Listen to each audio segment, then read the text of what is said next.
Big ബോസിന്റെ ചരിത്രത്തിൽ ആദ്യമായിട്ടിതാ ഒരു വീക്കിൽ 3 ക്യാപ്റ്റന്മാരാണ് ഒരുമിച്ച് വീട് നയിക്കാൻ പോകുന്നത്. ഇത്തവണ ക്യാപ്റ്റൻസിയിലേക്ക് സെലക്ട് ആയിരിക്കുന്നത് അക്ബർ, ആര്യൻ, നെവിൻ എന്നിവരായിരുന്നു.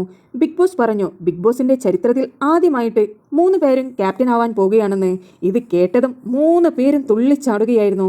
എന്നാൽ മറ്റുള്ള ഹൗസ്മേറ്റ്സിനൊന്നും ഇതിൽ ഒരു സന്തോഷമുണ്ടായിരുന്നില്ല. പ്രത്യേകിച്ച് അനുമോളുടെ മുഖമെല്ലാം കാണണമായിരുന്നു. അനുമോൾക്കെല്ലാം ഒരു ദേഷ്യം പിടിച്ച മുഖമായിരുന്നു. കാരണം അനുമോൾ ഇതുവരെ ക്യാപ്റ്റൻ ആയിട്ടില്ലല്ലോ.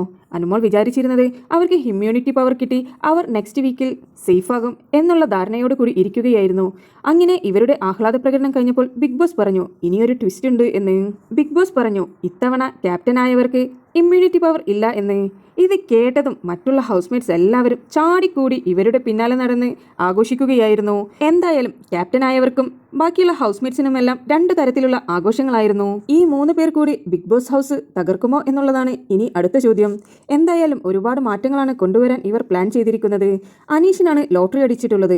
അനീഷിന് വേണ്ടുവോളം സ്റ്റോർ റൂമിലോട്ട് പോകാനുള്ള പെർമിഷനാണ് നെവിൻ ക്യാപ്റ്റൻ കൊടുത്തിരിക്കുന്നത്. മെയിൻ ടാസ്ക് ഫയൽ ഒഴികെ അനീഷേട്ടന് അവിടെ വരുന്ന എന്ത് സാധനം വേണമെങ്കിലും എടുക്കാമെന്നായിരുന്നു നെവിൻ പറഞ്ഞിരിക്കുന്നത്. അതുപോലെ കിച്ചൺ ടീം ഇനി ക്യാപ്റ്റന്റെ പരിധിയിലായിരിക്കും. ഞങ്ങൾ ക്യാപ്റ്റന്മാരായിരിക്കും നിങ്ങൾക്ക് ഫുഡ് ഉണ്ടാക്കി വിളമ്പി തരുവാൻ പോകുന്നത്. ഇനി ഞങ്ങൾ തരുന്ന ഭക്ഷണം മാത്രം നിങ്ങൾ കഴിച്ചാൽ മതി എന്നായിരുന്നു ക്യാപ്റ്റന്മാരുടെ തീരുമാനം. ആദ്യം തന്നെ ക്യാപ്റ്റന്മാർ 3 പേരും ഇവിടെ പണിയെടുക്കില്ല എന്നായിരുന്നു പറഞ്ഞത്. എന്നാൽ മറ്റുള്ള ഹൗസ്മേറ്റ്സ് പിടിച്ച പിടിയാലെ നിന്നതുകൊണ്ടാണ് 3 പേരും കിച്ചൺ ടീമിൽ നിൽക്കാമെന്ന് പറഞ്ഞിരിക്കുന്നത്. എന്താകുമെന്നുള്ളത് ഇനി കണ്ടറിയാം. നിങ്ങൾക്ക് ബിബിയുടെ പുതിയ അപ്ഡേറ്റ്സ് അറിയാൻ താല്പര്യമുണ്ടെങ്കിൽ എൻ്റെ ചാനൽ സബ്സ്ക്രൈബ് ചെയ്ത് സപ്പോർട്ട് ചെയ്യുക.